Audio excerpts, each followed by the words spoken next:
శంషాబాద్ కి అతి దగ్గరలో 22,000కే చదరపు గజం 22 ఎకరాల్లో మంచి ప్లాటెడ్ ప్రాజెక్ట్. ఈ నంబర్ కు కాల్ చేయండి. వెల్కమ్ బ్యాక్ టు మనం టీవీ. నేను మీ పవన్ పేస్వాడ.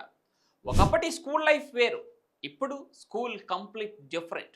ఇప్పుడున్న మాదిరి అప్పటి స్కూల్ బ్యాగ్స్లో డజన్ల కొద్దీ పుస్తకాలు ఉండేటివి కావు. ఇప్పటి జనరేషన్కి స్కూల్ జీవితం అంటే బరువైన పుస్తకాల బ్యాగ్లు, class books, note books, homework బుక్స్తో నిండినటువంటి బ్యాగ్లను రోజు మోసుకెళ్ళటం పిల్లలకు పెద్ద ప్రహసనం. అయితే చైనాలో స్కూల్ పిల్లల లైఫ్ చాలా డిఫరెంట్గా ఉంటుంది. అక్కడి పిల్లలు స్కూల్కు తీసుకెళ్లే బ్యాగ్లో కేవలం 2 జతల టీషర్ట్స్, ఒక ప్యాంట్ అండ్ ఇన్నర్స్ మాత్రమే ఉంటాయి.